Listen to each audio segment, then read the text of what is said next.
JK Games, a game podcast where we bring you the news and reviews we care about. And this season, we're playing through one game at a time with our official video game book club.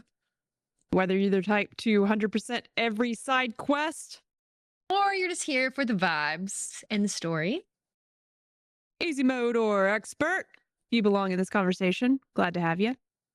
So grab your snacks, grab your tea in a festive mug, such as this. I don't have mine. And let's break it down one level at a time.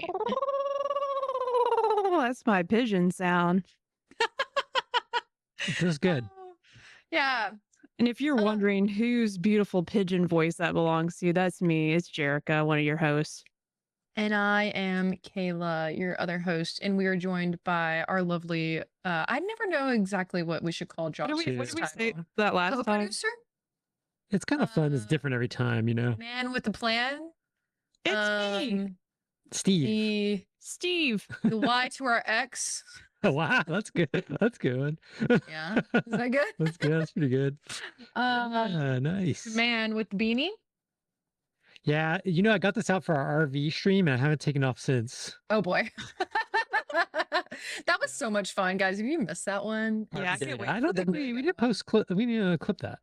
I know. I downloaded it. We had some audio issues, so it was kind of tough to like. That was it.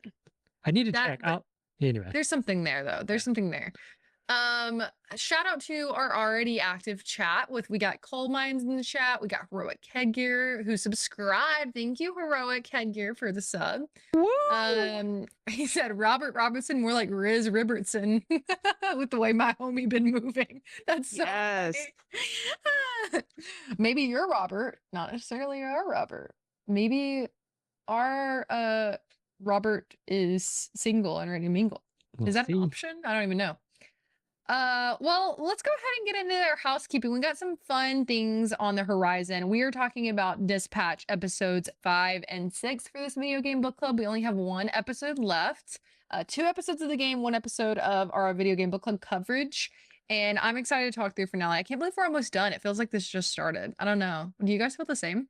Yeah. Yeah. I feel like it just started. Yeah. It's so short. It's been short. Shorter than I thought. Which I love. Like, I do wish, I know we kind of talked about the episode, and well, I'm sure we'll talk more about it, like the episode length themselves. Yeah. But Josh also has a fun game for us to play that neither one of us know what's happening. So we have no clue. Yeah. Other than I know the stage has been set because I made that. That's all I know. But I don't know what I'm doing. Don't worry. It'll be easy. Don't worry. And before we get started, we're going to go ahead and do our loadout, our housekeeping. Everybody gear up. Ready? Doo-doo.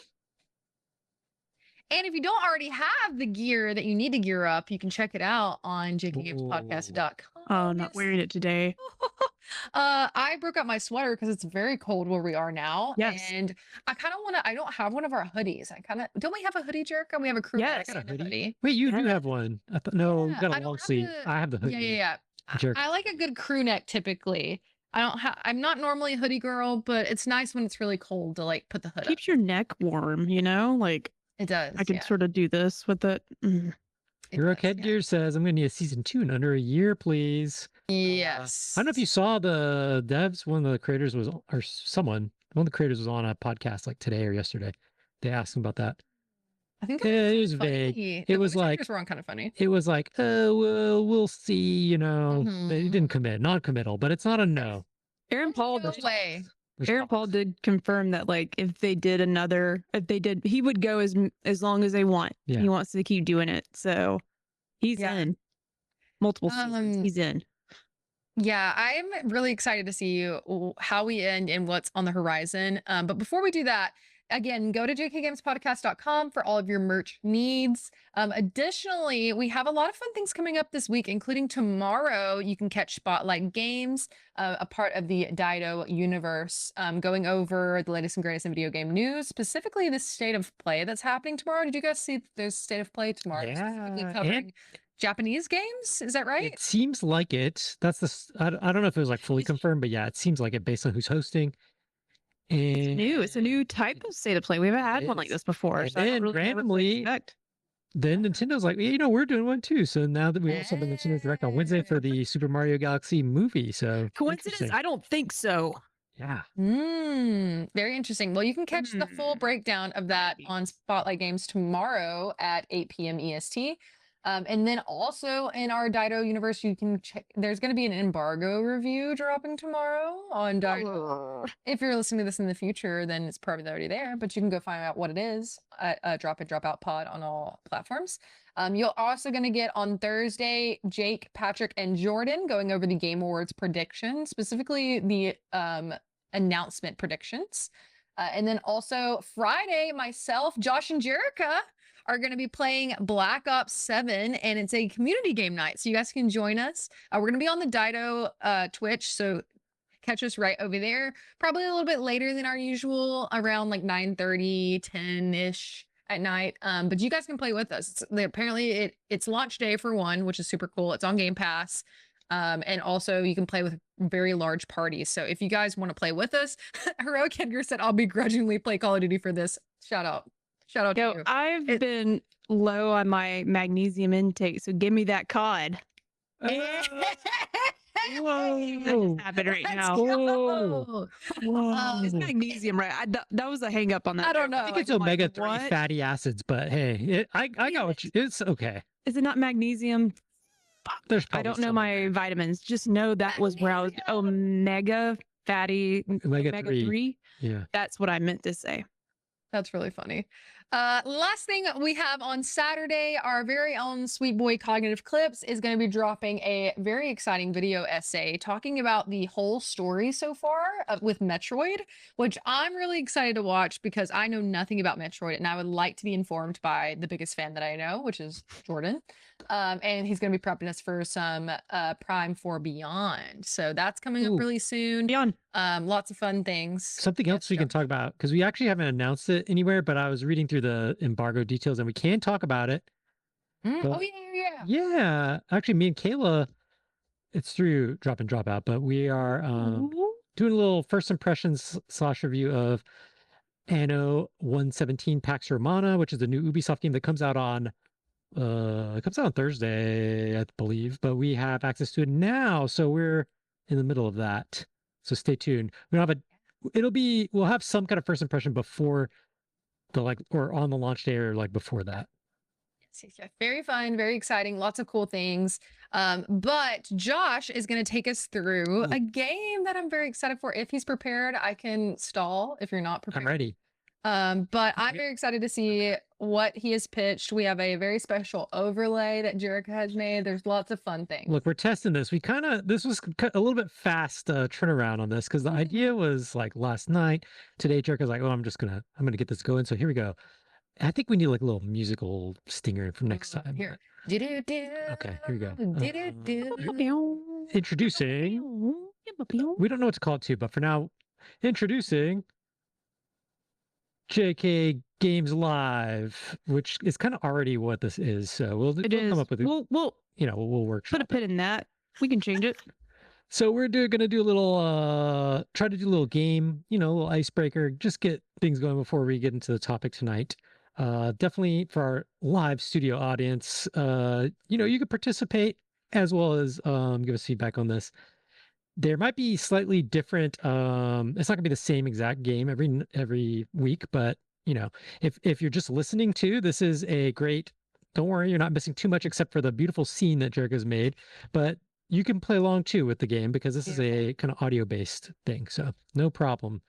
And what I'm gonna do is this game is gonna be called Real or AI. We're gonna see if you guys are gonna get scammed when you're older. Okay. Bring it on. I'm ready to destroy the bots. And we're gonna see if one of you is gonna be scammed. So I have pulled reviews for the game Dispatch. And I'm going to read you a review from the game Dispatch, and you're going to have to tell me if it is a real review or an AI review, because I also have some AI ones that are not by a person. They're just totally made up. And so we're going to see if when you're older, you're going to be, you're just getting scammed by AI. All right. So I'm going to, it's going to be like one person at a time. So I'll, maybe we'll have a way to choose the participant, whatever. But let's start with you, Jerica. Go, Jerica! Oh, you got this! Yeah. Do I dance? Yeah. Jerica. Let me see. Let's see which one I want to go with here. Let's see. Okay. Jerica,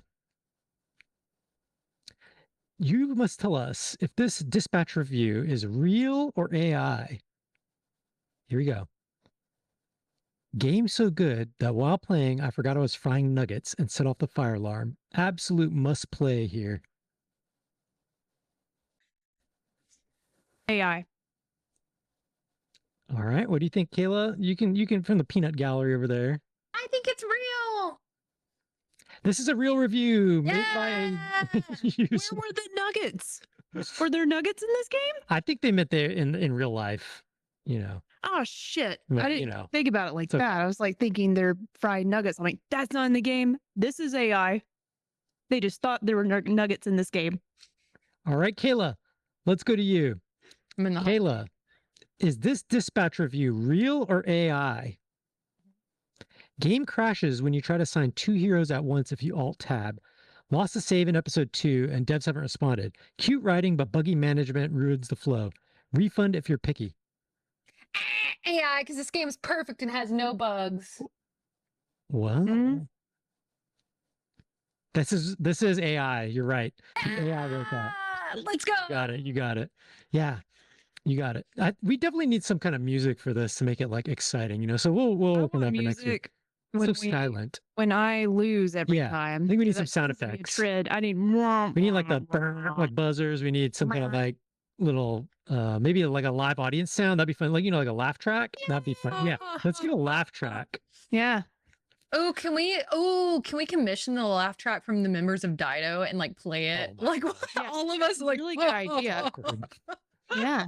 All right, Jerica. Back in the seat. Yes. This nails episodic pacing. Each chapter ends on a good hook, and the management decisions made me replay a choice to see the other outcome. Small gripe, some missions feel like filler between cutscenes, but the cast is charming enough to carry it. Is this comment or review real or AI? God, this is tough. That one's harder. Can I get a repeat? Yeah. Is this comment real or AI? This nails episodic pacing. Each chapter ends on a good hook, and the management decisions made me replay a choice to see if the other outcome. Small gripe, some missions feel like filler between cutscenes, but the cast is charming enough to carry it. I feel like that's AI. I don't know, just something about it makes it's a gut feeling that I can't trust this comment. But also it makes sense, but I just don't know. Is it too perfect or too not, just those words? I'm gonna go with my gut. I think it's AI. You're correct. It's AI. That was something tough, about it. Something about the way it just didn't feel. It was like Uncanny Valley kind of feeling. That one it's tough, but yeah. Hey, you're doing good. You're doing good. All right, Kayla, you're up. Let's see here. Let's do. Sometimes I'm getting confused myself. Late from lunch using AI slurs in the chat. Oh yeah. Yep. Yep. Okay. Kayla, is this real or AI? It's a good game, but the episodic release is just stupid. It's purely there for waiting purposes and marketing. I wasn't aware of this when I received the game, and I was really put off by just suddenly having to stop. This one's tough because I feel like the way they said received the game is kind of weird. Like, I don't know. Who's receiving their games? Who's receiving their games, for real? I think reviewers, but like, I feel like if you're a reviewer, you should have known that it was episodic. But I think that one's real. All right, and we have in the chat late from lunch. This sounds like a Reddit comment. AI. I think that was a double stab there. So this is actually a real one. That's a real a real review on Dispatch. Gotcha. That is interesting because like I don't know, the verbiage is still weird, but like it's saying stupid. I was like, well, and that seems like a real complaint someone would have. I will say, looking through a lot of the reviews on Steam, there are a lot of complaints about the episodic format. Poncherello, welcome back. Real, but sounds like a kid that's never watched weekly TV episodes. A lot of people a lot of people in the kind of reviewing poorly Dispatch saying they like it, but why is it episodic, whatever. Then a lot of people are responding saying like, imagine playing a genre that you don't like and then saying you don't like, complaining it's that giving, you don't like it. Patrick playing Silk Song. I'm just kidding. All right, He's Jerica, yeah, you're up. I'm back in the hot seat. It's warm, Kayla. Thank you for keeping it warm. You're welcome. Is this comment real or AI? But what if I don't want Invisigal or Blonde Blaze? Shake my head. SMH. Give me Malevola or Waterboy or give me Death. Good game, though. Not a fan of the forced love triangle. That's AI. That's a real comment. That's a real review. That's a real review. That is a real review. Why are people sounding like AI now? And why is AI sounding like human? Maybe it's a real review that they wrote using AI. Oh, that's tough. I'm gonna find them and say, quit. Don't do that. Ooh, if you guys could romance any option other than what currently exists, what would you pick? Probably Malevola. Yeah, me I'm too. She's baddie for real. I like her voice. Yeah. Hubba hubba. Specific guys for me. I'm with this person. Yeah. All right. Kayla. Yes. Is this Dispatch review real or AI? Dispatch is the best thing to happen to superhero fiction in a while, not because of fights, but because of the desk drama. The banter between dispatchers reads like a tight sitcom, and the branching choices actually landed on me emotionally. Episode structure keeps it binge-friendly. That's AI because it's not binge friendly because it's episodic, so you can't binge it. If they're all out, you can. But it's not. Okay. I think it's AI. AI is correct. That is correct. That is AI. Choice. Good choice. I was being critical thinking there. And let's just wrap it up with one more for our game test here. So, Jerica, is this Dispatch review real or AI? Dispatch synthesizes managerial paradigms with melodramatic superhero archetypes, offering a juxtaposition of mundanity and spectacle that invites reflection on post-capitalist labor structures while simultaneously gamifying empathy through cooldown mechanics and scripted narrative beats. I think that's real because someone's a real nerd. If that's someone I know in real life, sorry. That is AI. God dang it. Dang. Uh-oh. ChatGPT, you're such a nerd. I feel like Jerica, you're going to get scammed when you're old. Listen, it just happened last week. She's already getting scammed, folks. I'm just kidding. That actually didn't happen yet, but I've gotten close. Trying to get me to give them my information. I'm just trying to get my teeth cleaned. I have people texting me, hey, sign up for your dentist appointment. It's not even from my dentist. And I was like, that's just perfectly timed. So wow. Well, oh my God. That concludes tonight's JK Games Live. Let's warp back to the cubicle here. To the JK Games Live. Let's go. Another JK Games Live. We're back. Anyway, that was fun. I think we need music. That was a good test. We kind of threw together. It would be different kind of activity each time, but we want to have like a little set that we can warp to. So yeah, that was really fun. Poncherello said we can fix your computer with Amazon gift cards. Yeah. I can bail your loved one out of jail for and your teeth apparently. Yeah, did your dentist ask for iTunes gift cards or something? Not yet, but we would have gotten there. I'm sure. That was fun, y'all. Thanks, Josh, for putting that together. Yeah. I'm excited to talk about these episodes because we haven't talked about them yet. We're in the final stretch, y'all. We only get to do this one more time next week. Sad. Isn't that crazy? Oh, I forgot to plug in the housekeeping, our Discord. If you're listening to this and you aren't in the Discord, why? You should be. Why? It's super fun. We have a specific forum to just talk about dispatch. Everyone's pretty good about marking spoilers. Josh clicks on them either way, whether he wants to be. He says that we're getting scammed when we're older. Josh is getting scammed right now. I don't like that face, Josh. He scams himself. I scam myself. He It's my scams brain. I himself. can't help it. It's not But he I'm gets trying to mad see the that he scammed spoilers. himself. I'm not trying to see the spoilers. It's just I see something that's like blurry. I'm like, oh, why is that blurry? And I just click it. Yeah, I and want to I'm look like, at it. I want that's to a spoiler. blur it. Yeah. Oh my god. I don't even think about it. Jerica, what are we getting into today? I still want to let everyone know we're not going to get to spoiler territory until a little bit later, and we will let people know when we get there. But I did, like we've done in the past episodes, to recap. We're not recapping story beats by story beat. We're quickly just going through like first impressions of both episodes, and then going into any kind of gameplay changes, any enhancements there, and then the last segment we're going to go through our choices and what we've experienced. And I think that what's really cool is that all of us here don't talk about it with each other until we get into this space, and it's fun because I personally am really invested in how the story played out for both of you, especially Kayla, because you're in a situationship with Blonde Blazer, right? Mm-hmm. You're trying to make that happen. So yes, me and Josh are with Vizzy, right? Which I don't like that, by the way. We'll get to that later. I don't like the nickname. It's they throw multiple nicknames too, and they can't decide which one. Stop. Yeah. Well, I know her government name now, so. Oh yeah. Yeah, we do. We know everyone's government names, which is pretty. Okay, neat. So everyone got that scene. Yeah, we got that. Okay. We said no spoilers yet. But... Yeah, I mean, context. You don't have it. But yeah, so to get into it, I had an idea. I was like, I just want y'all to recap episode 5 and 6 with one word. If you were gonna use one word to share your impression of these two episodes, what word would it be? Mine would be heartbroken. Wow. Okay.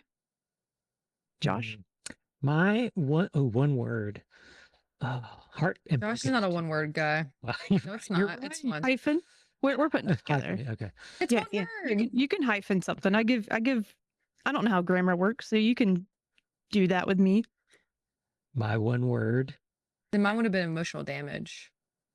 My one word is my one word is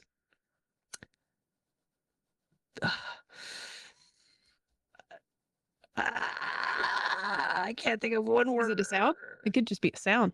You know what my word is? My word is hype. Okay. I like it. That was a cop out, but it's okay. Jerica, what was your word? The kids are on the street always saying, yo, that's fire. Is that what kids say? I don't know, but I wouldn't say fire. I would say warm.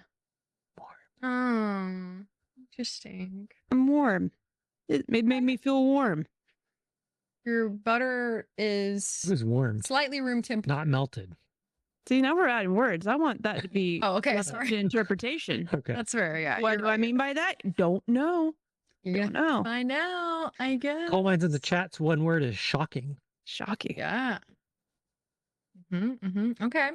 I have lots of questions that I guess I'll have to wait till spoilers for, but yeah, I know. We're gonna I'm gonna take us through these prior segments a little fast so we can get to the real meat of this episode. But yeah, comparing these to the other two episodes without getting too deep, like, are these stronger episodes? Did you like these more? Are these your favorite? For me personally, I think these is my favorite set so far of episodes. But I think overall, just thinking about it, I think it gets better each time, like each set of 2 episodes. So I did really enjoy this, how both of these started and ended. I liked what was revealed. I like where the character progression. I liked the action sequences, the writing, some of the best writing in these 2 episodes. So, yeah, I think these are my favorite 2 episodes. Okay, Kayla. Kayla's getting close to the mic, getting close to the camera. These are my favorite 2 episodes by far. Oh, Yeah, the scene at the end of episode 5 is my favorite scene in the whole game, and it's like one of my favorite scenes now in like any video game. And I know that's like very bold to say, but I don't know, something about it just really hit with me.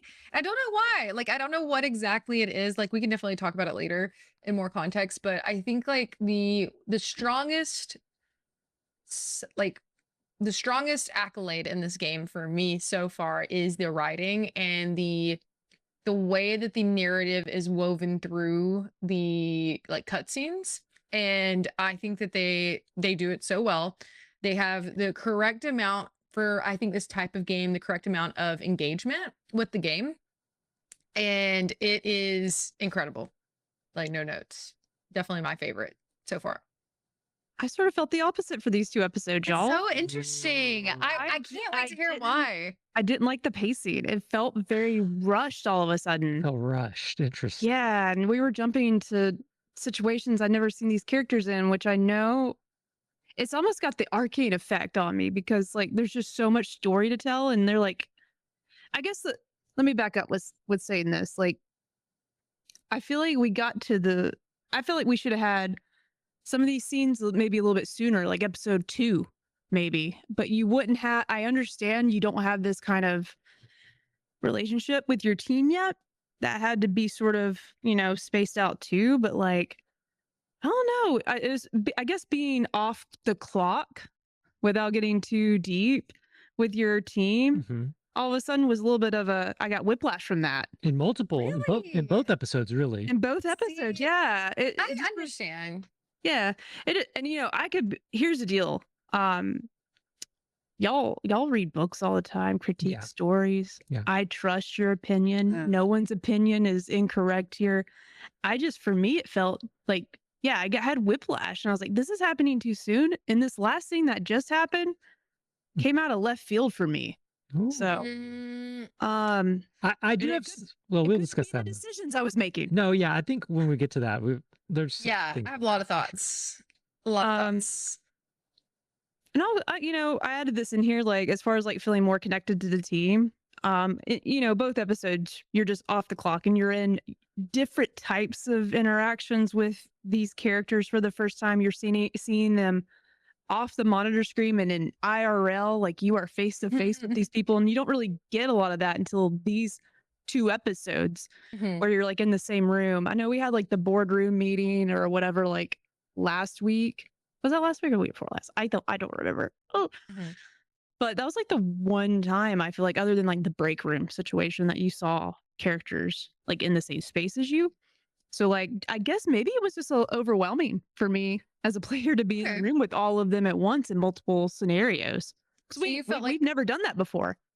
So you felt like maybe if you would have gotten more interspersed, like, of those types of situations leading up to this, maybe it would have been a little bit better for you? Yeah. I feel like some animosity that a couple of the characters have towards each other could have had more room to simmer. We'll get to it. I'm not gonna I'm getting ahead of myself now because I want to talk about it. But anything else to add to like first impressions before we dive into like for me, there's been more advances in hacking, but before I move on. Yeah, I'll be honest, the hacking I could care less about in this game. I like the hacking. I'm over it now. Oh, I don't really care. I don't know why. Like I personally I still love the dispatching itself. And I do think you did get some changes in the gameplay I know we're about to go into gameplay a little bit more, but like you did kind of get those changes of the gameplay as well in the dispatching. Cause like there's the little like stars that you either will get more XP if you go in a certain section, or you will immediately fail if that makes it hard. Like skills, because you start to get to a point with your characters where like even depending on how you play with them or how you like do their upgrades, like you could be, it kind of honestly punishes people who are well-rounded in a way. It definitely does. Because if you need a certain skill for this thing, it kind of rewards you because it only is going in that direction with your like work. So a couple things that the chat is saying. Coal Mine said the hacking is so fun. Coal Mine's also said, I don't get that at all. I felt like a slowly growing sense of trust between the team and Robert, and the invite was very natural. Heroic Headgear said all of his workplace have that at some point. First out of work team bonding experience. A lot of people talking about the karaoke scene, which we'll talk more about the actual like gameplay and story later. I forgot to mention Cognitive Clips has joined the chat, which is lovely. Poncharello said karaoke was so fun. So a lot of really good things going off in the chat. I'm sure we'll have some critique later as well. But yeah. That's how I feel about the gameplay. I could care less about the hacking. Like I know there was a couple things that got added. I get it. I think it makes sense. Like I still think it's a clever choice, especially for Robert being not a superhero and like being involved but wanting to help. Like I think it makes a lot of sense. But as far as playing it, to me, it doesn't like excite me to do that part. I know anytime I saw the hacking option come up or when I was forced to do it, I was always like, okay, what's the new ad here? And will I figure it out in time for the time before the timer runs out? I feel like it does a pretty good job like introducing you to the new like mechanic that's in like the hacking mini games. But on the other side, the other type of game that we play here is dispatching. Who would have thunk it? And I struggled in these 2 episodes dispatching.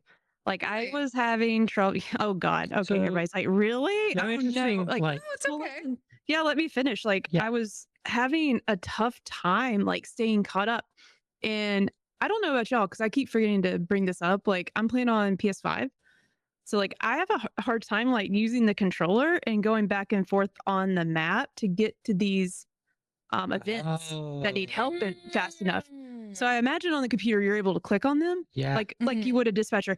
Yeah, that much better experience I could imagine because it's like opening a folder on your desktop or something. Yeah, because like on the and I'm really not able to figure it out. I'm just going to use the Xbox controller, but like you have to like sometimes go up and over. And down. Like to go to like if I need to go and give my team member a coffee, I have to like go down and then hit triangle and then go down and like make sure I'm on top of the character and then I have to go back up and I can't figure out what's a row and a column on this on this this space that they built the game for PS5. Maybe it's probably just a me thing. If you've heard me talk about hitting the wrong button, it's never the end of it. But I keep missing those. So that might be part of my issue. And then just like really a lot of the team that I was clicking on, like, or I was choosing for the dispatching was just not landing and not even though they had certain skills, like I was just getting so unlucky. And I was like, is this unluckiness meant to be happening? Because I'm feeling not confident as a dispatcher right now. Interesting. I think I have you have some chatters giving you. Yeah. Heroic Headgear and Coal Mines mentioned you can use the D-pad, and that's much easier, Jerica. But the Poncharello did also say that they played on both on controller. Sometimes you use where your cursor is. So D patters in chat. I see you. Any patterns in chat? Josh, adding the D. There you go. I was gonna say that I feel like the gameplay was interesting in this one because there was just a lot more missions coming up, it seemed like, and so you really had to have like a lot of your characters kind of specced out, like especially with their added abilities. So and the synergies. So certain teammates work better with other ones. And because some calls in this one, I will say was tough because there's so much calls coming up that I wouldn't have a lot of people available. So some that said like I could have 4 people, I might have to only send 1, maybe 2 if I'm lucky. And one quirk, which we talked about the differences from last time, which you can choose. I'll be interested to hear what Kayla says about it now that maybe Phenomena Man's like leveled up for you, maybe. But Waterboy has some interesting quirks to him because he'll try to just interject himself into a mission like without you assigning him. And so that can be interesting too, because you can only dismiss him once, I think. But I expect him pretty good actually by now. I've been giving him bonus points. So actually he's pretty decent for me now. So that wasn't really an issue. But I was running out of people, and I would have to let some just lapse because I just literally everyone's either out or resting or let one whatever. lapse. I have nobody to send, so it was a little harder as far as that. And I know the hacking thing we could talk about later in the context of the gameplay, because I do want to put a pin in it for like how the hacking changes towards the end of the episode where it's kind of integrated into the gameplay a little more. I actually thought that was a really fun section of hacking where you can almost see under the hacking like what's going on with the characters. Yeah, that was fun.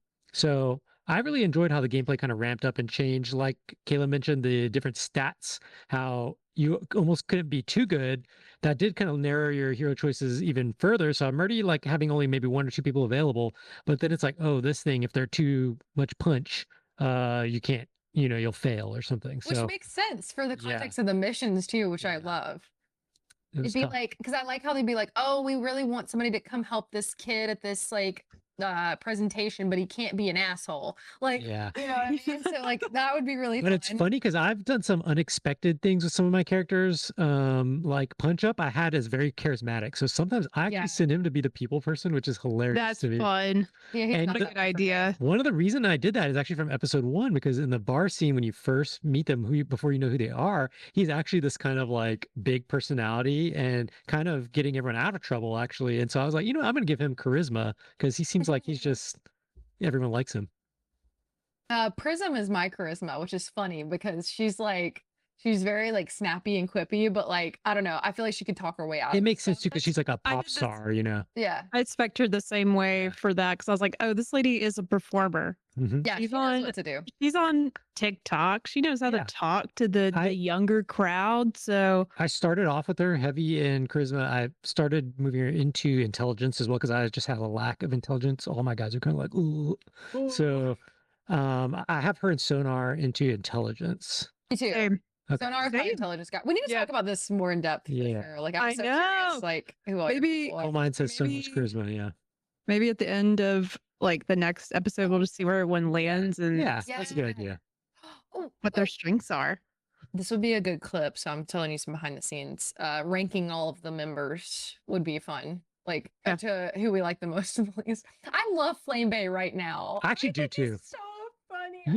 It's funny, but I don't like it. That's funny because I didn't talk about this last time. I actually have been liking him in the team, both as a usable character, but even though like you have that weird, you have like he's like your rival essentially, even established in episode 1, and he's really cheesy, like with the ponytail and the muscle suit, and he's just really obnoxious.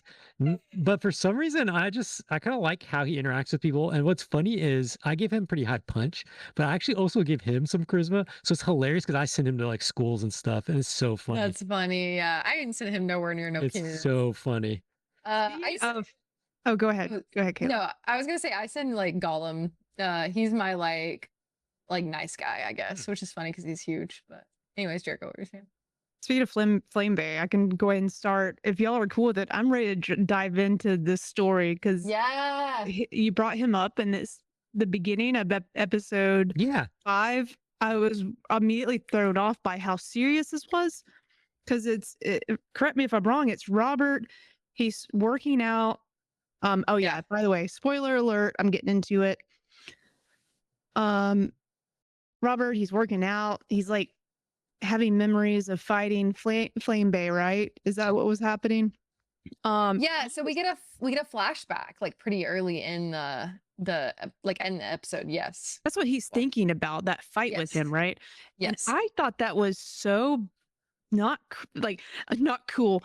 I was just thrown by that. I'm like, why is he thinking so hard about fighting Flame Bay?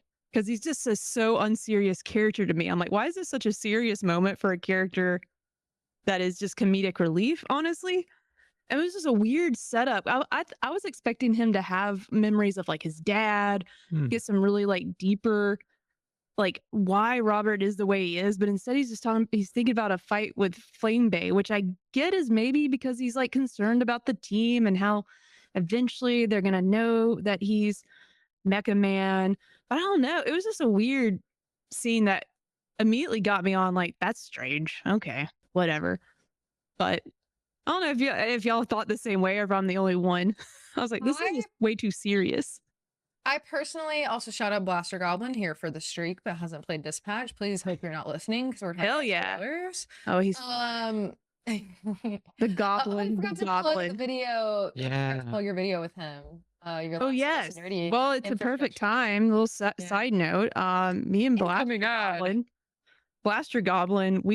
Well, mainly him, but I also did my research on the farm. If you're interested in like the infrastructure of Jackson and the game, The Last of Us Part 1 and 2, we get real nerdy on how they get their plumbing to work. How do they plant stuff? Who does what in the city? How does it actually make actual sense? You can find out in that video. Yeah, I'm about to put the link in the chat because it's really good, y'all. Like it's so. I actually went to the farm and hung out with Ellie and Dina. Oh yeah. They weren't that talkative. Yeah. I felt like this made sense personally. And the reason why is one, because like he, like you mentioned, he is worried about his image to the group right now, and they're kind of like, I think it's a little bit of foreshadowing for the rest of this episode, at least the front half, because he's like worried about what they're gonna think about him. He started to kind of build a relationship with some of them. He's starting to oh, did it block me doing the link on the Dido thing? That's funny. Here, I'll do it. Maybe it'll let me if I'm on art. Okay, there we go. There we go. I think it made sense for the rest of the episode because he's working out also, so he's like trying to, obviously he doesn't have superhero powers, so he's trying to like do what he can to contribute, and he's thinking about this moment because he's kind of almost like hyper fixated on it a lot of this time because like, you know, you see him in the bar, you have that moment with him, and then you remember like how you are the one who like got him there, and you talk about it with Invisigal in like one of the last episodes, how like, because obviously Invisigal knows your identity, but yeah, I don't know, it didn't really throw me off that much. Can I add one thing to this as well? Yeah. Because what I like narratively, just from like the structure of it, because we've been in this office where you're an office worker, basically you're on dispatches, yes, it's a Z team, whatever, you understand like mentally there's heroes and villains. I liked it to establish that's like, oh, it's almost like Spider-Man fighting the Green Goblin. It's like, oh, this is a world where it's like there's actual heroes, there's actual villains, and they're actually fighting each other. And so I just like seeing that kind of establishing thing to remind you like, oh, like at one point, like literally they're like actual rivals, like enemies fighting each other, and now they're in office together. So I liked it from that. It establishes some context, I feel like, but also I do get I could see also the point of it feeling random. Like I could see that. It wasn't random. It was just like, I just didn't. Josh, after you shared that, sort of gives me a little bit more like, okay, I understand this. I was just like, why is he so fixated on Flame Bay? Like, I just want to know more about what happened to Robert before he joined the crew still. Yeah. So like, I thought that would make more sense here, but like, that sort of makes sense. Sort of like revisiting that he's having to learn how to work with villains and like, can people truly change? And I guess like for him, like, will that change once he does share like who he truly is? Like when they find out, if they do find out, which Flame Bay knows who he is, right? No, I didn't remember that. No, that's obviously only. No, it makes sense for the story, but like only Invisigal, right? And maybe yes, and Chase. Yeah. Okay. But and Waterboy. Oh yeah. Oh really? Yeah. Interesting. Huh. He knew who he was like from the episode 1. Okay. Phenomenal Man does not know who he is. So interesting. There's a couple of voice lines in this beginning that you pick kind of like as you're talking to Flame Bay when he like rescues you from the wake, because like you have the flashback with him and then you're like in the gym and he like, I love his accent, it's so funny to me. I don't know what it, wait, I just love it. Phenomenon probably doesn't even know who Mecha Man is, honestly. Oh, probably not. And and they did highlight the injury that Flame Bay took that was related to him. I think that was interesting too, because up until this point we haven't really had any like gore. I know that's not gore really, but like we haven't really had any significant like on-screen injury kind of thing, I guess. Episode 5, we got some injuries. We did, yeah, and then we get a fight and like a whole thing. But I picked to tell him like I'm not a normie. How early? Okay, this is kind of getting into later, but like, did you guys approach this episode with wanting to be more reserved about your identity or more open Good about question. your identity? I personally I decided with all these bonding moments is going to have to come out anyway. I decided to just be open and honest as much as I could. Anytime the option was like, go ahead and tell them, say this, or like whatever, I went for it. Jerica? Yeah, I was open. I didn't care. I was I like, didn't tell him. Oh, it's because put my cards on the because table. that sneaky blonde blazer's influencing you to be all Makes sense. sneaky person. We're going to talk about it, but I feel like I picked the right choice based on some things that we get later. Interesting. Yeah. I wanted to play the like close to the chest. I did a little bit like I kind of went the route of like I know that you guys know that I'm not telling the truth, you know? Like I know that they know that something's up, but I didn't like tell them what was up. Does that make sense? Yeah. That's kind of how I was trying to approach it. Oh, okay. Yeah, we're gonna have to talk about how things play out at the end. Then, yeah, very interested. I haven't looked anything up. Can I add something that I think was exclusive to me? Maybe it was maybe you guys were part. So kind of after this, you blonde blazer, you have an interaction with her, and she asks you on another date. Did she do that with you guys? No, she's not asking me on dates. No. Okay. No date. So after the flame base scene, blonde blazer comes to me and she asks me on another date, and she asks like, you know, she says, who do you want to go on a date with? And you have to pick blonde blazer or Mandy, which is her real identity. And so, and it's like do you want to go on a date with blonde blazer or do you want to go on a date with Mandy? That's so interesting. Yeah. And so, because she's like self-conscious about her real identity. We kind of talked about that the last episode. I of course said Mandy. Yeah. You want to know the real person. I want to know the real her. Okay, Poncherello said that's reserved for when you choose the blonde blazer dinner, the first date. Okay. To know. So that's what I did. Did you guys have any early scenes with diverting? We're starting to see that. No, we could talk about this more as things go, but because I actually kind of played it ultra standoffish with blonde blazer where I'm like no, but with even with Invisigal, most of my options and I'll be honest, by the end I kind of regretted it because I do like romance options in games, and so I've actually been playing it professional with Invisigal too, even though they sometimes force you into situations like the movie. But most of my dialogue options I try to pick more of a professional option, and so there's no dates. No dates, huh? I had another scene that I imagine you guys didn't have because it's Phenomenon Man related. Has Phenomenon Man came up again to y'all at all? No, not at all. Neither has Waterboy to me. Either. Okay, they just got cut from the story now. You know, isn't that so interesting? I think. I wonder. But I feel like I didn't have a Waterboy scene either, though. I wonder if either one of us will. Well, we didn't get scenes, but like, you know, I wonder if they will make an appearance. My bet is we see whoever's missing from your game, well, they'll make one more appearance before the end of it. I think they have to. Yeah, I think they have to. And they're saving the day somehow. I got the sweetest scene with Phenomenon Man, and I'm gonna make you guys regret your decision to cut my boy who's depressed. I don't know. His mental health matters. He matters to this team. Screw Waterboy. He sucks. Okay, so he leaves me a card. He wrote me a card, and it said in flowers. And his card had a picture of me and him together, and it said, "I appreciate you." That's so funny. Now, Waterboy did leave me a box of donuts that had a sweet-looking note on it, but it was very moist and wet, and the ink ran off on the note, so I couldn't read it. Yeah, he's wet. He's a wet boy. Yeah. Jake Twitchin said, "Who up to Disney patch right now?" 11111 in the chat.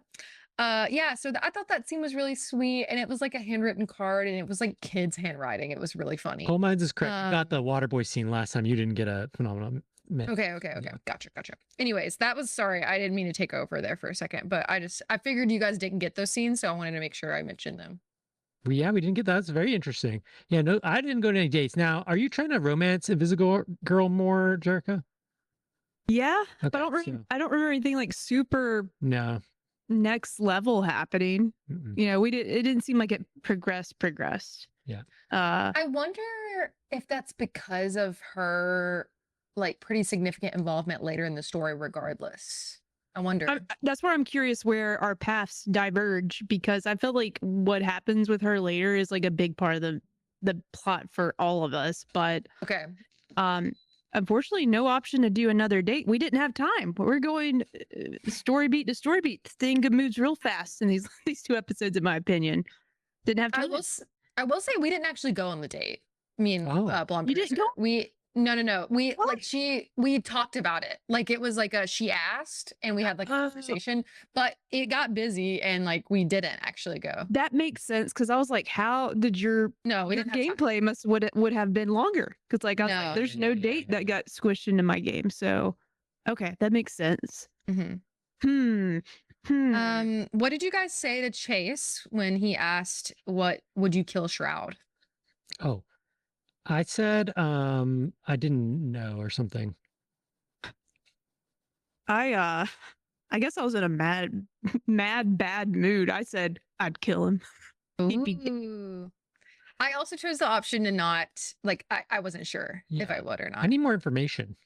Yeah, because I don't know. I still think we're going to get a big reveal. I think it's Blonde Blazer still, especially how it ends. I think it's Blonde Blazer. I'm telling you. I'm telling you. The best decision that I felt I did regret doing that, but I was like in the heat of the moment, I was like, I'll kill him.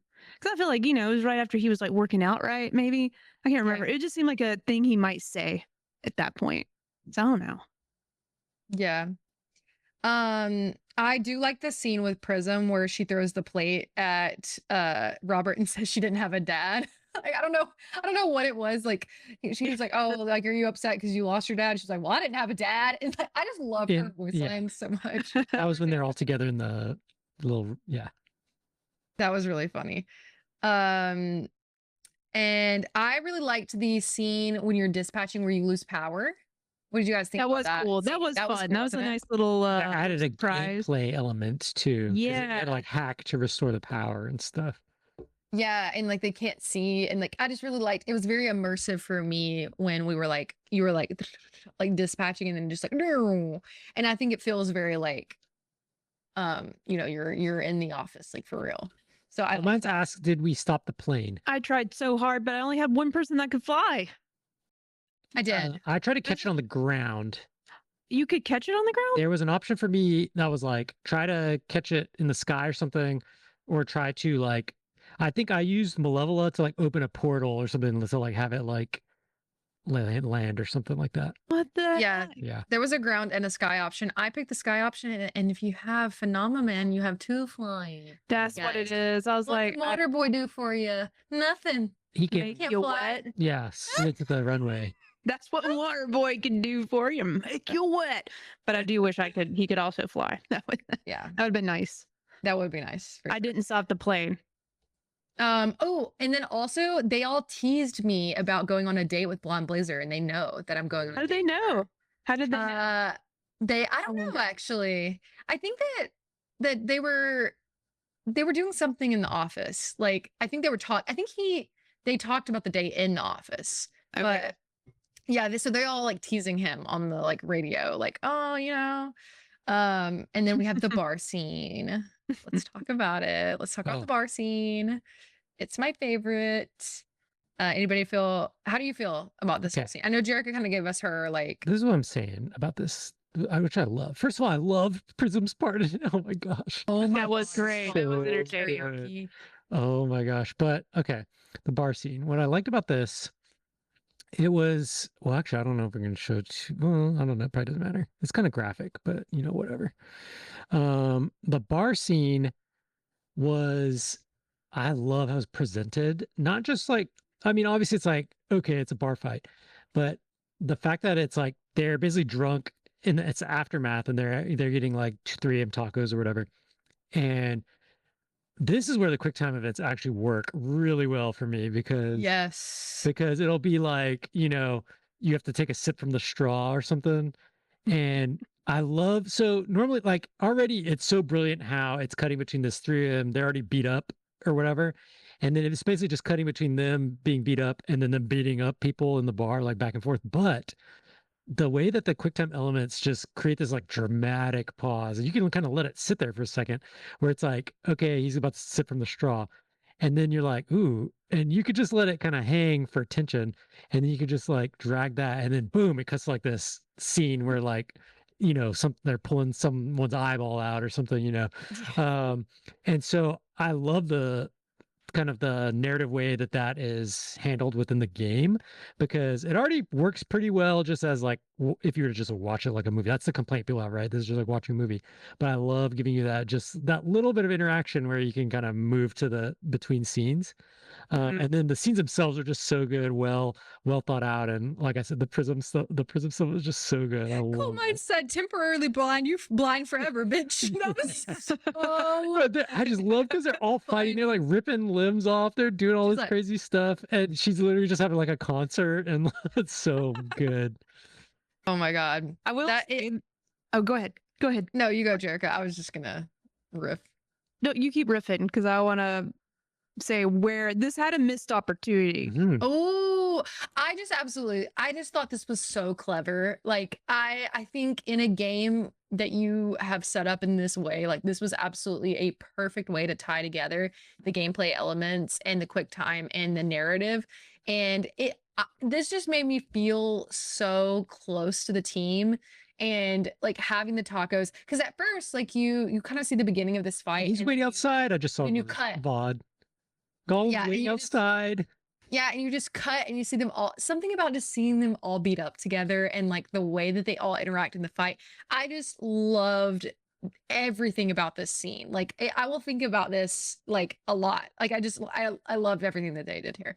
Jerica, what do you think was missing? What's the missed opportunity? What could they have done? It's like y'all have. I know this is a completely different game, and Kayla, you're missing out still. It's like, Josh, you've never played Mass Effect. I played Mass Effect. It's like you haven't. And I'm sure we get this with the next game. Missed opportunity. And I feel like why this felt I enjoyed the action, I enjoyed the laughs, but I was like, I don't feel as close as I want to feel with these folks right now, even though it's our first office outing. Well, exactly. It's our first outside of the office hangout. Like, let me interact with individuals. I'm going back to where Mass Effect has messed up a lot of games for me because they did it so well. I know what you're talking about. But you're trying to get out, like in Mass Effect 2, it's almost perfect, right? Because each character, you have a team like this, little teammates, but each character has their own like little storyline, like beginning to end. And not that they needed their own storyline, but like the first time I see Robert like put his arm like on Sonar at the pool table, I'm like, it's like they've done that before. And I'm like, they have it though.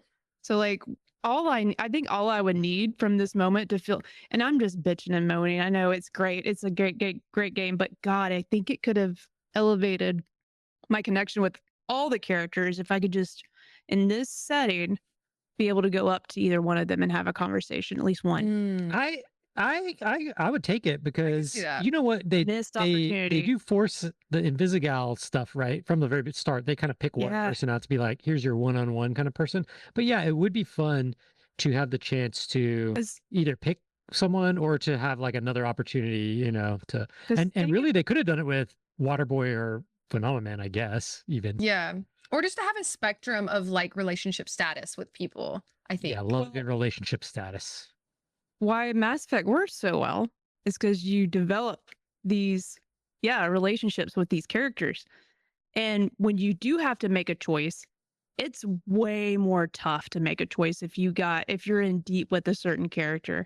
So imagine if you had multiple conversations, not multiple, maybe like at least at this point in this game, at least another conversation with an individual character like Sonar, learn a little bit more about his backstory. And then imagine having to cut him after learning maybe what he's sacrificed and blah. I know you get the files on him and everything. And I'm not like saying, man, this game sucks because it doesn't have this. They like did really well with what they have. And I bet we get that in the next game. But missed opportunity. I think that would have been a cool add-in for sure. I think that like in this scene like would have been really good, and that's what I was expecting to get when I went to the bar with them. I was like, oh, I'm finally gonna get to talk to them like solo, which is gonna be fun. Torello in chat says, side note, when you get thrown into the bathroom, if you fail the QuickTime event, you get helped by Sonar or Coop. I did fail that QuickTime event. I did get helped by. Interesting. I mean, they just like help you up. Yeah. Like it's not that big. I didn't fail any. Thing. I don't know. This one's a little hard for me. I was saying that how good it was. Coins did say like what I was talking about would throw off the flow, and yeah, maybe here I get it, but like I think having just a little bit more backstory or having a connection with each of the characters would have made some of the decisions I've made a little bit more impactful. So yeah, I could see that too. I think that to me, it didn't, for me personally, it didn't take anything away by not having that, but I think it could have added by having that for sure. Yeah, I think that I just love the tacos, and like to me, he's been, at least the way I've been playing it, I've been like trying to get, like I've been stern with them, like I'm here to like help you guys, but also I've been trying to like be friendly with them to a certain extent as much as I can. But yeah, no, I think that I just loved the scene so much. It reminded me, I'm about to do my plug, you know, and I'm gonna make fun of Josh because you're not gonna finish this until 2028. But it reminded me of a very specific scene from Attack on Titan, that Jerica might not remember, and this is not a spoiler, but Jerica, do you remember like towards the end where they have the scene where they're around like the campfire? Yeah, a good campfire, and they're like drinking together. It reminded me of that scene. I don't know why I just did. It's like, you know, everyone's got their armor. They've taken their armor off, just chillaxing, thinking about how things could have been, how they should be. Yes. Yeah. Yes. Josh eventually will. Yeah, I'll get there. Yeah. What happened next? Okay, so that was basically the end of. I'm trying to think. Oh, there was one thing I wanted to say about episode 5. Oh, there was I think that our boy Punch Up might be queer. Did you guys catch the voice line? I didn't catch it. Okay, so this may just be phrasing potentially. But he said, where is it? Punch Up in the blackout. This is kind of going back a little bit. I'm sorry, I forgot about this. Yeah, again, I might have forgotten. Yeah, he said, "What's a good line to text a guy in a blackout?" Oh wait, I no, heard that. Wait, I wrote it down. I was like, oh. I actually remember that, but I guess I'm just so, you know, it just doesn't faze me. Heteronormative. Yeah, I just don't even notice. Yeah, I don't know. I just wrote that down because I thought it was interesting. I was like, oh, interesting. Wait, that was Flame Day. That's so funny. Oh, okay, even more interesting. I thought it was Punch Up for some reason. I don't know. Interesting. Poncherello, our local the lore master. Knower. Yeah. Okay, what happens after the club? Oh no. God, I'm a bitch. I'm a Robert. That's oh my God,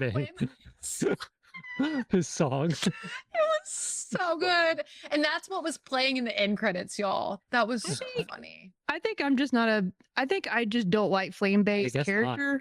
I don't. Really? I thought that was so cheesy. I hated it. Wait. Oh my God. I hated it. This is important to know because Kayla is saying that she didn't tell them. So what happens in your playthrough if you don't tell them? Oh my God. Okay. Good question. Yeah, what did we end up doing? I feel like this is a totally different ending. Okay. So for one, I love the scene where you buy them all drinks. And then Invisigal does encourage you to fess up about your identity. So you're getting kind of led to make a decision. Exactly. Why did you choose her? Why did you listen to her? Right. All good questions.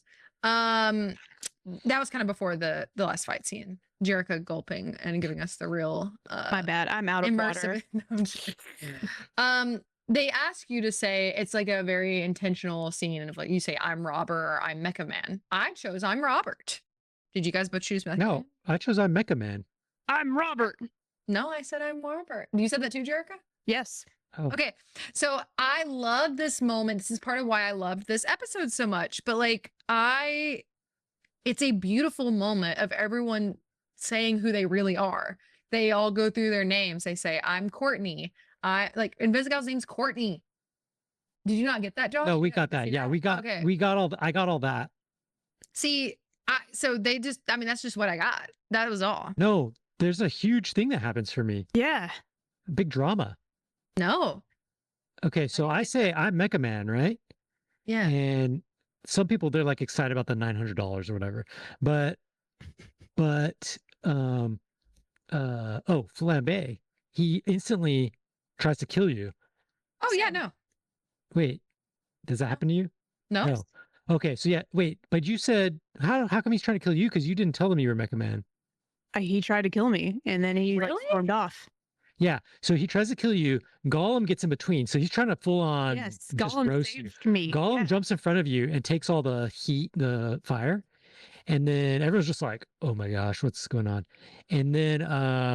And then yeah, he gets mad. Well, actually, it's playing. The clip's playing. What perfect timing! I timed that out to be in this discussion perfectly.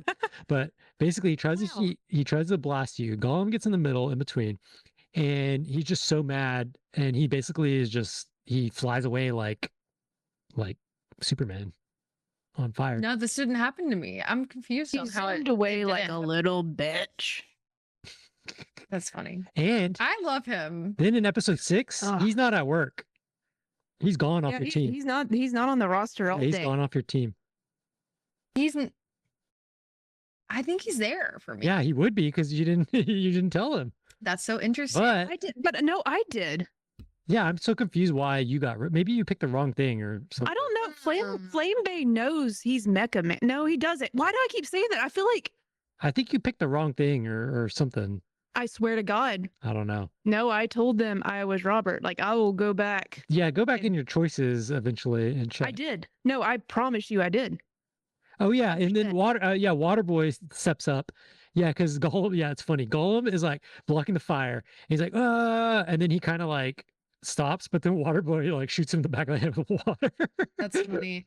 But I had a Phenomenon scene in this, but in my Robert, he said he talked about like they're all being super emotional and like revealing their identities, and then Phenomenon goes, "I used to work at Nordstrom Rack." Oh my gosh, it's so... and they called me Dumpy because I have a dumpy. That's so funny. I do feel a little bit like he's pretty funny. He's pretty funny. He's so funny, and yeah, so I didn't get that scene. Very interesting. It plays into something later too in episode 6. So we'll have to when we get to that, I'll tell you what happens. But yes, obviously some significant choices. One of them obviously being the Just Robert. Apparently the Just Robert choice, only 15% of players picked to be Just Robert. Wow. Me and 62% of players chose to go on a date with Mandy. I don't know if that means just like if you were romancing her or not. It didn't even show me that as an option. It just occurred to me. I had a dyslexic moment. Yeah. I don't even know if you call that dyslexia, but you're right, Josh. Okay. I'm Mecha Man. Yeah, you had to. In my brain, though, I was just truthful with them. Yeah. And I don't know why in my head I thought I was being truthful by telling them my real name, but they already know my real name. They don't know my... Correct. Sorry. I see. You mix it up in your brain. You're being truthful with them by telling them your identity, which is Mecha Man, not my Robert. brain works, y'all. So you're swapped. Ooh. That's why I can't remember what button to click to do what. Episode 6? Yeah. Yes. I think that was the end. And then we have the end credits with him singing, "I'm at Robert's a bitch." I just loved it. But episode 6, we have the scene with Royd, which I'm so glad that he came back. What did you guys think of Royd? And you kind of get more back into the like, I'm trying to fix. Honestly, I've kind of forgot that like the goal was to go back to being Mecha Man. I know. It's like the suit. We talked about that early on, like episode 1 or 2, where it's like, I don't even know, like I just want to dispatch things. Like I don't care about him being fixed. And yeah, I feel like at this point, right, it's probably not, or if it does, he's going to decide to hang it up or whatever, you know. Yeah. And that's what I sort of did with my decision with Royd, because like obviously they get in the suit and then it has a major failure and puts them in the hospital for a while. Mm-hmm. Before we get to that though, which pose did y'all do? I did obviously the superhero pose. I did too. So, yeah. Funny. Yeah. It's pretty great. Yeah. I felt bad because I feel like I was trying to be supportive to Royd and tell him to like, hey, take some time off. Cause I was just like, take a break. Maybe you need a break. But I didn't like I can't remember the other options here, what you could say to him, because he's just really bummed that he messed up the suit. You tried your best. That's what I did. I think I said that too. You tried your best. Yeah. Man, I was just like, in my mind, I wanted him to take a break. Yeah. Yeah. I was like, you should stop working on my suit, but it just didn't really land like where I want. I'm like, man, now I feel like an asshole. That's what I kind of like about these choices is like sometimes you don't know the context in which you're going to be saying it, you know? Yeah. Like Which is just like Mass Effect. Extremely. That's true. You're right. Yeah. I think that was interesting. And I felt really sad for Royd. And I did try to like lift him up. I like the scene when you're in the hospital. I like how like Robert's like trying to cover it up and not tell anyone what's going on. And then he goes back to the office and Blonde Blazer's sitting in his seat and doing the job. That happens sometimes too. That was really funny. I liked that. And it's kind of like when your boss tries to do your job. Yeah, like, they don't really know. You're not really like, you know, okay, sure. It was like, it literally was like, oh, I have a better respect for you because I How don't do know what's going you on. print this document? I do like it because you pick up that dispatch is fun because you pick up like mid what's going on. Yeah. There's like already people like running things and stuff. Yeah, that was fun. Very interesting. Hi, Cater Blossom. Welcome to the chat. We are talking episode 6, dispatch spoilers, just in case you haven't fully caught up. One thing that because my spoiler thing went away. I had the little thing tagged. But so here I think is interesting. So you get a little foreshadowing on what's going to happen with Invisigal. And Chase warns you about Invisigal. Did you guys have this? I'm assuming you probably had this. Yeah. You know, I don't understand him. Well, around this time, I was getting weird vibes. I knew something was going to happen a little bit. Just, I'm not going to get too far ahead, but he was so involved in this episode with like, I would say, answer something, be like, okay, Chase is going to remember this. Chase is going to remember this. I was like, yeah, what is going on? I was like, why is he remembering all this? Well, to me, he's kind of a stand-in tie to your before life. Yeah. Because he is the only one that's there that knows his dad, knows like about his like career before this. Obviously other people know his real identity, but he was involved in his life before this and knows like additional context, which is what leads me to believe Invisigal is related to Shroud because of like Shroud. She is Shroud. I think that like I think Chase is the person that cares the most about Robert. And I think like, cause he knows more context. He's like a part of him and he tries to warn you about Invisigal. And I tell him it's strictly professional because it was. Did you guys say anything different to him? Yeah, no, I said that. Yeah. Like I said, I've been keeping it professional with her. So yeah, I just said it was professional. Mine was definitely defending like, okay. Like, or I could see both sides. It was not like seeing one side or the other, but definitely like he came out to me, he's coming on a little too harshly about Invisigal. Based on my observable behaviors, she's been much better. I'm like, so why are you still hung up on this issue, not trusting her? And can you disclose that with me so I can understand? Yeah, that does come up for me later. Not yet. Yeah, that's true. Yeah. I forgot to mention Pocherello also in the chat said Blonde Blazer gives you a hug I don't remember in the that office. for me. And so everybody's like, oh. No, I don't think she did. That would make sense, I feel like, for if you don't already are choosing her. So yeah, I didn't really go hard on Chase yet. Like I was kind of just like, no, it's professional, like don't worry, because I didn't really understand, and we still don't understand why he doesn't trust her. But oh my god, the housewarming party. It was fun. It was cute. And this is everyone brought a lamp, y'all. Well, this is what's funny because like it's actually near the very end, of the housewarming party when Invisigirl gets mad and like leaves. Right? We can talk about that, but this is what I want to mention from last episode. So because Flambe is gone the entire episode, he's not in your squad, not at dispatches, and then Invisigal storms out the door. And then there's a knock at the door, and Robert goes to answer because he thinks it's Invisigal. He's like, Invisigal, he opens it, and immediately just gets knocked out by Flambe. Yeah. Just immediately Flambe comes in and just punches him out. That doesn't happen in mine. Punches him out. So funny. But it's cute though, because then he's like, well, I might have to punch you like once a month or something to try to get over Basically. it or something. It's like reconciling, and he brings a little lamp, but he like throws it. It's funny. But he's very snarky about it, but he does show up at the end. So it's yeah, he shows up it's in a mine, cute but he moment. doesn't punch. Right. So that's interesting. And then, oh my God, there's a really cute moment for me. I don't know if you, oh wait, really quick, backing up. I did notice a little discretion in like my choices versus what happened in one of these scenes. It doesn't really make sense. And I think it might have been a miss, or maybe I'm just misinterpreting, and maybe Poncherello can help. Yeah. But you know how like they come over and it's Invisigal and Malevola. Yes. And they do the map, the dispatching on the projector screen in his house. Yeah. And they talk about that he's Mecha Man in front of Malevola, but I haven't told her that. And so that was interesting because I don't even remember them talking about that, to be honest. Yeah. So I mean, the whole reason they brought it was because Invisigal was like, I think we can get your power thing. And did they not happen for you? Did this happen for you? Well, I already revealed that I was Mecha Man. I said I was Mecha Man already. Yeah. They all know. Okay. So they bring the map over and they're like, but that does make sense because like, why would they be looking for that power thing? Wait. Well, yeah. Well, and listen though, Invisigal knows. Like, so Invisigal's there, and we know that she knows. This is important. Yes.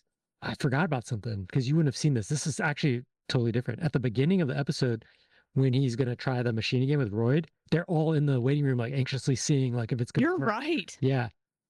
Like the whole squad, like the whole Z team. Oh no. They're behind glass and they're like, oh, it's really cute. They're like wanting to see if it's gonna like work. Yeah. No, it's just Invisigal and Chase. And and then they're taking the bets again. They're like the $900 or whatever. Yeah. Because they're like talking about like, are you gonna believe it? Like, when are you gonna pay up? Like, do you have to see him like turn it on or like whatever? Because they still don't believe it, even like staring at the suit. And then it turns on and you do like the pose for them. And it's cute. They're all like excited. But then when it goes wrong, they're actually all freaking out. And Invisigirl's like telling Royd, stop it, like go help him. And then Malevol's like, they can't get out because like there's junk blocking the door because you're like moving around. And Malevol's like, I got this. And she casts a portal, and then they have to jump through the portal to like go try to help you get out. It's like a whole team like rescue. That's cute. Yeah. Like, I mean, it's very similar, except just the whole team's not there for me. Like the Invisigal and Chase are there, and Royd, obviously. And they just like, Royd just breaks the door down. Interesting. Yeah.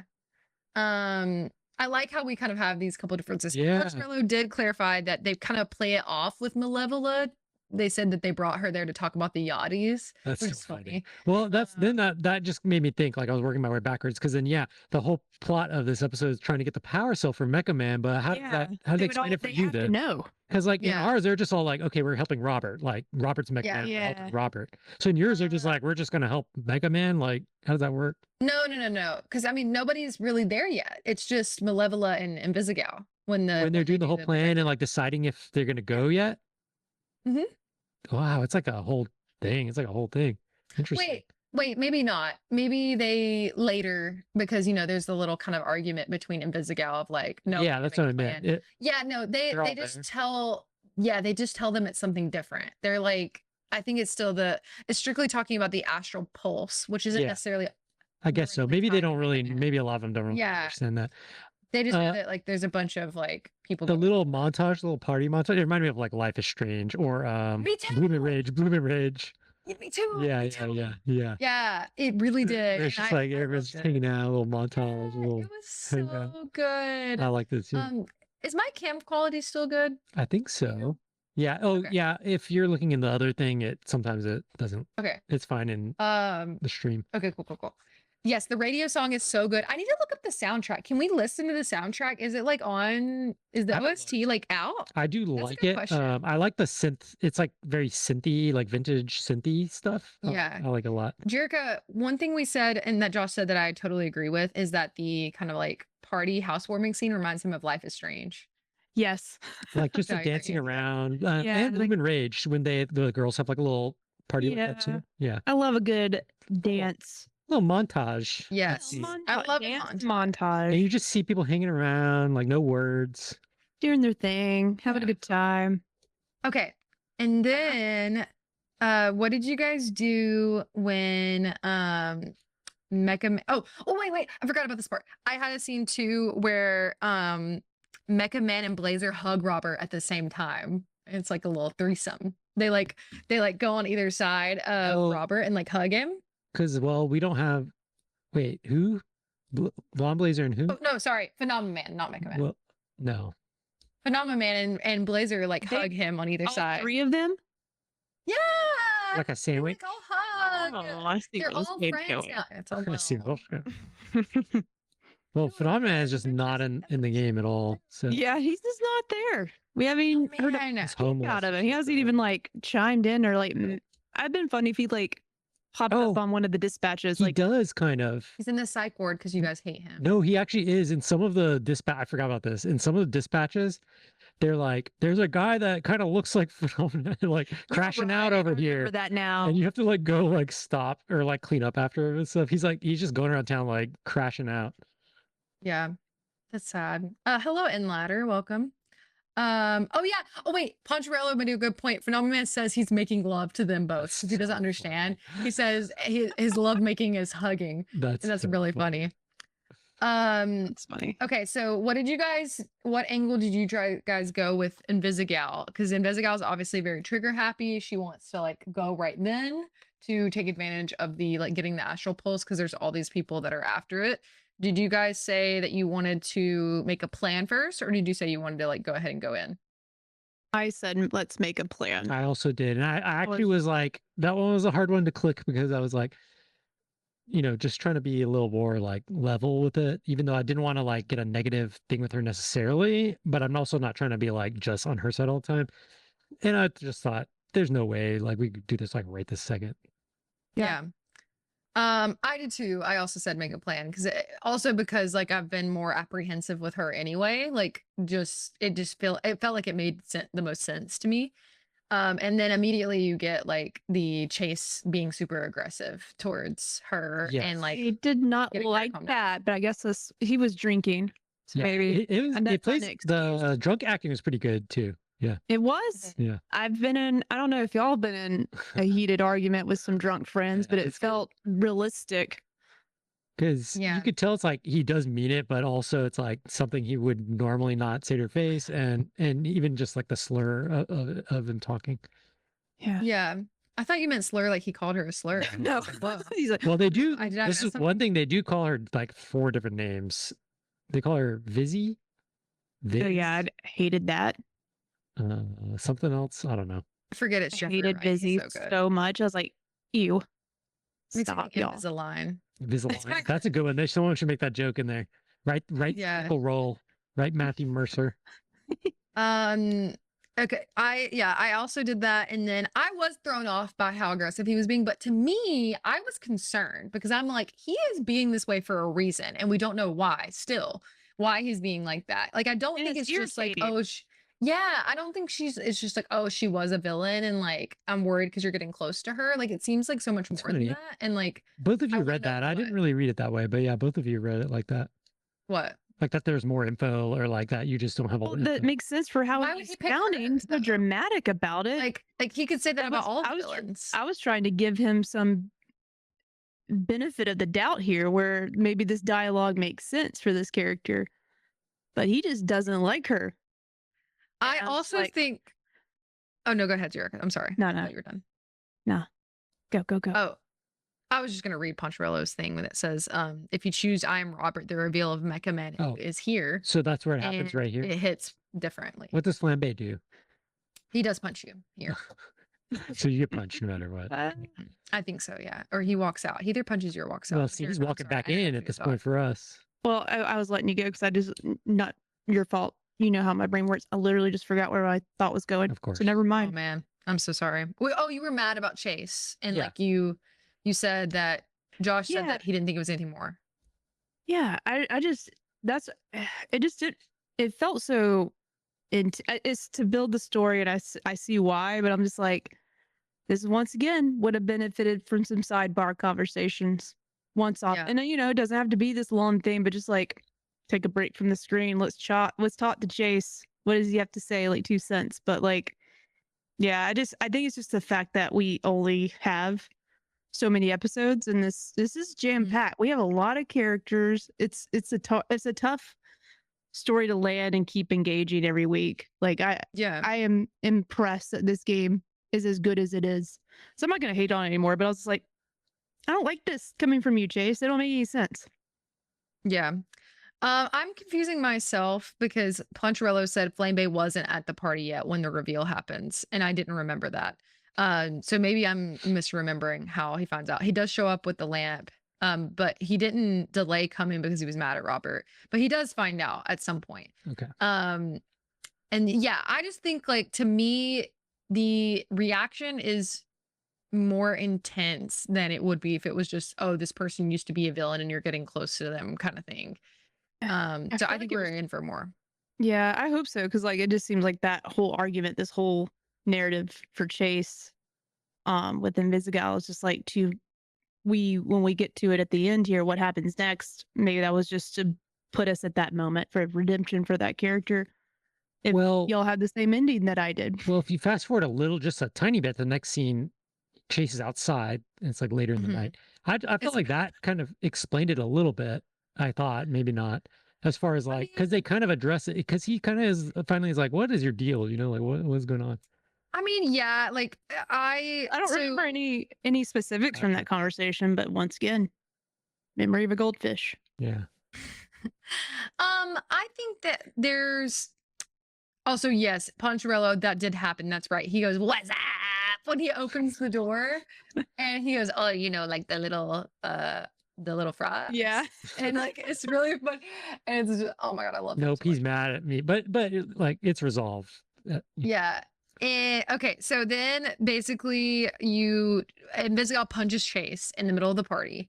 And I chose, because then you kind of choose how do you react to Invisigal punching Chase. And I was like, this feels like a big deal. I need to decide how to do this. I chose the kind of like middle option that wasn't like super mad at Invisigal or super mad at Chase. Yeah, it was like I just said, I don't remember the other option. Okay. I got him. Hold on. Let's see. I chose like Chase, are you okay? Like I think that's what I chose as well. But I think that Jerica's pulling it up, but I think there was like a more specific like mad at Chase side with her, yeah. Yeah. I think I also just checked on him. It was like side with Chase. He doesn't mean that. Everyone calm down. Back off, Chase. And I actually said back off, Chase. Oh yeah, you're annoyed with him at this point, yeah. Oh no, I said back off, Chase. Yeah, there's two. I think there's two. That one and there's two right after that. I was talking about when she gets punched. I think I did also say back off Chase because he was being aggressive, and then he gets punched, and there's another choice. And yep, and you're right. And this is so shots. You okay, Chase? And I said everybody out. Oh, you said that? I said, are you okay? Shots is one of those funny. I said everybody out right now. I feel like Shots is more like siding with Invisigal, like trying to just play it down, like, oh, it's fine. Yeah, and then there's like apparently those don't have any siding impacts. Okay. You can go for any choice there, according to playerreactions.com. And then in my playthrough, Blazer kisses me in front of everyone. Oh, damn! After that moment. Yes, because everyone's like leaving, and like everyone ends up like leaving, and so Blazer kisses me and threatens everyone to keep quiet about it, like to the whole room. She's like, well, she does. She does also tell everybody that you don't say anything about this. She is there. She says that for us too. Yeah. Oh yeah. Okay, but she's talking about something else. She's talking about the fight. She's just talking about like yeah, like just like them like the fighting, and then because she sends Invisigal or whatever. They're like, it's just a fight. About what had happened. Yeah, don't tell anyone about the argument. Yeah. And what maybe that's what she's talking about, but I just assumed because she does kiss him that like that was like why. I forgot like so maybe sorry, we kind of passed it a little bit. When they're like, I'm assuming you dance with her or something, right? Yes. Yeah. So I do dance that picture I sent in Invisigirl. Yeah. Yes. So mine, it dances with Invisigirl, but a little bit out of focus. Like between them, Chase is like mean mugging. He's like staring at them. He's like standing there and he's just staring. Maybe he's in love with Robert. He's jealous. Yeah. Could be. Yeah. Yeah, and then we get the little like voicing. It's really funny, like when Chase is like lost outside. He said all these look the same, and he's like, "Oh, there's this guy naked in his window." I thought it was your apartment. So that was cool. And you have a little pep talk with him where he apologizes, and you tell him like a little bit about how you had the chat with Invisigal. I wonder how this differs if you had a different chat with Invisigal originally. Because like you know, I think we all kind of picked to like encourage her that she wasn't like fated to be a villain. Yeah. I think that scene is mandatory. Okay. So you kind of tell him, you open up like, here's what we've been like working on, basically. Here's our 90-day plan for how I do like that, because he's basically like, look, if I didn't have you in my life, who knows where I'd be, whatever. She didn't have anyone. And yeah, and it does does seem like it lands with him a little bit, because he's like, oh, I think so too, because he does apologize at least to Robert. And I really, oh my God. I really liked the scene where Chase tells Robert he's always been good. Did you guys get that? Yes, I got that. Scene? Because he was like, it's right after he says, like, I don't know where I would have ended up. Yeah. I don't remember what I said, but you say to him, like, same thing that you just said, Josh, where it's like, who knows where I would have ended up? And he goes, no, like, you would have always been good, Robert. Yeah. And I was like, he's gonna die. It's a good scene. Sure. But this didn't help you, Jerica. You don't remember the scene, so no. That's okay. Sorry, I'm actually looking up something else for the next part, because I was like, this is where my guide empties. I just want to make sure I get it right. Sure. Because we get to the next big part that finally comes, everything's starting to come together, maybe, with where the last 2 episodes will end up, where we'll end up. And there's really no choices in this last scene. I think it plays out the same for both of us, or all 3 of us. I think so. I didn't know if there was any. I don't think there was any choices. It's just quick time, a lot of quick time events and hacking. Yeah, because Invisigal's trying to get the core, the magical core. This is what I was talking about. I love how the gameplay is interjected here as well, because she decides to go rogue and just go get the thing herself. He notices on the little computer screen that they set up at his house, so he's mad, but he's like, oh, okay, let me see if I can help you. And you have this series of hacking events where you do have your hacking scene, but under it is kind of the map of the ship, and you can kind of sometimes see like what you're actually affecting, which I thought was really fun, because it'd be like, oh, this door's got to unlock, and you could see like a dot that represents her and like the enemies, and you got to go over there and like try to unlock the door. And so I thought it added like a lot of attention to the hacking scenes as well. And like, we got to go over here, control the crane, open this for her, and then it would cut back to like the little action scene of her fighting off all these crazy villains and stuff. So I actually really a lot of villains in that warehouse. Yeah, I love this. Right. Yeah, there was. I felt a little bit more pressure there for sure. I failed a lot here. Let me tell you, I failed one. Succeed in the last. I got all. Did you feel the hack? I got all the hacking. And I was like, man, will it impact the play, or will it impact the ending here if I miss one of these hacks? What is interesting for me is I missed the very last one to open the safe. I did too. So what happens? That's when I missed. It just opens up. And so if you comment on it, you do comment on it, which is interesting, because Robert says, and that's where I was like, oh, this feels like a fake out almost. Okay. Because in chat, Heroic Hager says, now who's the mole that tipped them off? This is what I'm telling you. I am telling you. Shroud is Blonde Blazer is Mandy. Shroud is Mandy. Shorter. No. Shroud. I'm telling you, because we picked either way, really, like Invisigal and Blonde Blazer are like the female rival love interest or whatever. And no, Shroud doesn't kill Invisigal and knows about all her weaknesses, knows about the asthma, is toying with her, kicking the thing. And like Heroic Headgear says, who's the mole? Suddenly you're in the apartment and you're like, oh, look, the things at the ship. And Invisigal's like, only person that knew it was Invisigal. She's like, the things on the ship. Then Blonde Blazer storms out. And now suddenly every villain in town is there. Shroud is Blonde Blazer. I'm telling you, it's Mandy, right? I don't know. That helmet can do any kind of voice modulation. Yep. Just saying. Telling you. I like it. There's definitely a chance. I'm not totally sold on it though. But she might be working with someone else. it's the twist. There's I'm calling someone, it. yeah, there's a mole, and I just don't know. I will have to tip my hat. Think about anyone I don't else know. who would be. It's unless it's Chase, but that didn't make sense either. No. It's not gonna be like, Punch Up, like, you know what I mean? It's like it's gonna be someone impactful, and it Unless- can't be Invisigal because You mentioned they're in if the it scene wasn't together. Chase, but man, it could be Invisigal still, because maybe she was trying to steal it to like have it No, for her actual self. because Shroud like puts her in a chokehold at one point. That is true, yeah.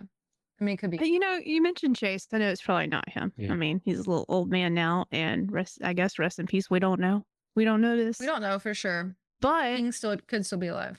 it sort of makes sense. Like it could also be him because maybe that's why he feels some aggression around Invisigal, like trying to pin it on her, or maybe knows that what this shit's going down and trying to be like, don't trust her, don't listen to her. Doesn't need people around at the warehouse. Maybe because she is onto something and wanting to take action. Maybe that's why Chase reacted the way he did. I don't know. Unless I'm off on Could be. somewhere. I might be. But I would expect us not to be guessing the right answer here. I think most people will not say Mandy/Blonde Blazer. Pontrola says it's a stretch because we see Eli Connor's mugshot from the press conference scene. I think Blonde Blazer or Shroud, Blonde Blazer, Shroud was probably Eli at one point, but I think Blonde Blazer took Shroud out and is now Shroud. Yep. I think it's why? possible. What's the reason? Hire Yeah. season 2 to write because she wants the thingy for herself. That's why she's trying to get Royd to make Mega Man's suit because she wants the working thingy. She's not trying to help. She's not trying to help him rebuild his suit. She wants the working thingy. Or maybe she's just working for Shroud. I tell you, this is you're ignoring the facts here. This is all adds up. I'm not ignoring the facts. I'm just saying I don't think she's a good person. No. I do think I think Shroud might be their own character still. Remember, she's like think of back, go fat, No, he's too big. reverse all the way back to episode 1. She's laying on the charm because she thinks she doesn't know how to convince Robert. She's laying it on him, like even like toying with him, whatever, like, oh, you gotta join this, you gotta join. Look, we have infinite budget, we will get your suit back up and running, whatever. She just wants the whatever the thing's called, the spirally little Astral, the astral thingy. something. That's all she's after. Pulse, astral She pulse. doesn't care about Robert. She doesn't care about the Z team. She doesn't care about any of this. She wants the astral pulse. They're just trying to develop it. It breaks. They finally like, oh well, we can't do it. Even Blonde Blader's like, well, we're gonna keep Roy. Maybe he can do it. And then in this episode, Invisigal's like, oh look, I know where it is. All of a sudden, Blonde Blader's gone. Oh boom, everyone's trying to get it. I don't think it's her, but I think she is in on it. That's my final prediction. My only concern is like before, like, I guess someone like they acknowledge that there's a tip off, but like before they even go, they said every supervillain in the area is going to be on this. Like they address that everyone's going to be going there also before this happens. That's true. Something I just thought of too. Whoever we cut, wonder what intel they had before they got cut. Coop. And what they were able to. Yeah. No, that was a bird. Man, that was different. That wasn't even Coop. I know, but they look just like. I thought it was at first. That's that was a missed opportunity. The character that we cut is gonna flip and be a part of some kind of storyline in the end, I'm sure, just to make you feel bad for cutting them. And then you get that little like threatening message or leftover note. I forgot what she like, some kind of weapon on the desk of Robert's desk. Yeah. So Coops, yeah. We'll see. That is true. We all cut Coop, right? That's right. Yes. Because we all kept Sonar. So chat, if you cut Sonar, we got to hear what happened. Yeah. I think some people have done both because they've run through it a bunch of times. Yeah. I'm still not doing any more playthroughs until I finish my authentic one. Me too. My canon experience. Yes. So what do you think? I'm about to nip it here unless we have anything else to add for episode 6. I want to get to some closing thoughts. Oh, Herohead Cat says in chat, not in cat. I cut Sonar and haven't heard a single thing about him yet. Yeah, it's pretty much the same with like you initially the next episode after you kind of hear some things going on, but because she's friends with Punch Up, but other than that, nothing. Yeah, I don't have anything. Yeah, let's wrap it up. And now that we're sort of we're wrapped up here, I want to do like a formal, and Josh just sort of summarize, because I want to hear each of our like predictions, any major predictions for a surprise turn of events or reveals for next week. I feel like I just did mine, but just for the sake of clippable moments. Yes. I've been calling it for 2 weeks. Let me professionally say, what are your biggest predictions for the last 2 episodes of Dispatch? I've been calling it for 2 weeks now, but I think Blonde Blazer / Shroud. Blonde Blazer / I've been calling it for 2 weeks now, but I think Blonde Blazer / Mandy is Shroud. It's wild. I just can't. I don't know. You're just mad your girlfriend could be evil. If you can't think of like obviously, if you can't think of like a big turn or reveal, like, do you think any big moments are still to be had in this game? Obviously so, but which ones do you predict? Yes, I think that we learn that Shroud is actually Robert's father who is still alive.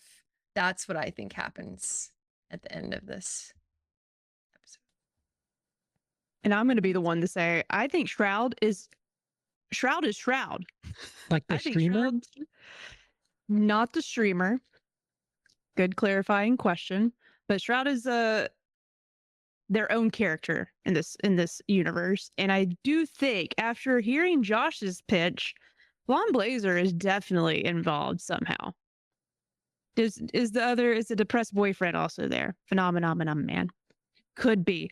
I still think I just don't trust a strong male character that big with all the powers in the world to be someone we should trust. Even though, to Kayla's point, you have him on the team. He seems that he's just super depressed and wants to be everyone's friend. I don't know. I still don't trust him. I think that's fair. We have a great live chat prediction by Poncherello. My call, whoever you fired is captured by the red ring / Shroud. That's a great call. Yep. That's a great call. It's good. I could see it. Oh, I can't wait, guys. I'm sad it's almost over, though. Only 2 more hours of gameplay. I still want the dispatching on its own. I think that would be fun. They could do like a expansion or a side mod or like a spin-off, or I don't know how this would work. It would be fun since they already built the system. I know, like, part of the fun of it, I know, is like the banter and how it interacts with the story, but I still think there would be like a mode. Yeah, like a, what would you call that? Like a endless mode or something, you know? Poncherello was like never-ending dispatch. Yeah, never-ending dispatch, exactly. Never-ending. Heroic Headgear said next week, the relationship with whoever you're romancing implodes, you get no happy ending. It does seem like a good way to tug on our heartstrings, and I'm not against it. It might hurt. It's gonna hurt. I think it's gonna hurt both romance genres that we've seen. I think it's gonna hurt. It's either we're gonna get emotionally hurt from their action, or they are gonna get hurt and we're gonna be sad about it. I was really sad by the ending with Chase. He said keep. Oh yeah, we didn't even. He said keep. Oh yeah, Chase. Oh yeah, my bad. I forgot. Wrap that one. I mean, we basically talked about it. We talked about it. If you're here, you know what happens. So we don't know if Chase is going to make it. That might have. I think maybe not. But redeeming situation. Yeah, it is. Saving. That is the setup, right? That to be so aggressive towards her, maybe heavy-handed, as you think. That might just be why. To be like, oh look, he in the end sacrifices himself essentially, and saves unless he felt guilty about it, and he's like, I can't go through with this plan. Let me go save her. Yeah. Robert cares about her. Poncherello said keep up is affecting so many people. I would get keep up tattooed on me tomorrow if anybody wants to go. Lord. I mean, I can get on the bottom of my foot when I'm running so fast barefoot. You can see it. That'd be funny. Wait, maybe at 500 YouTube subs. Yeah, absolutely. I'd get keep up on the bottom of my foot. Easy. I would never. I'll get it. I bet that hurt. Oh Lord, not the lip tattoo. It fades. Josh's beige flag is he still judges tattoos. It's not so much the tattoos as that you're so impulsive about it, where you're like, oh, I'll just go get this random. No, I got a sheet. I got a plan. Yeah. Poncherello gets a beautiful statement, and you guys are like, yeah, I know. That's me. Yeah, that was tough. I agree. Yeah, next week. I can't wait to debrief and speculate for what's next. And of course, we will want all of you here doing the same thing with us next week. Join our Discord if you're not there already, so you can be a part of the conversation actively. I share very many, or not too many thoughts, because I like to keep people on their toes. But if you feel the need to spoil Josh, because he does like being spoiled, though. It's a sick thing that he enjoys. He loves spoiling himself. Join the Discord. But yeah, finale of Dispatch next week. We want to see y'all there. Be there, be square.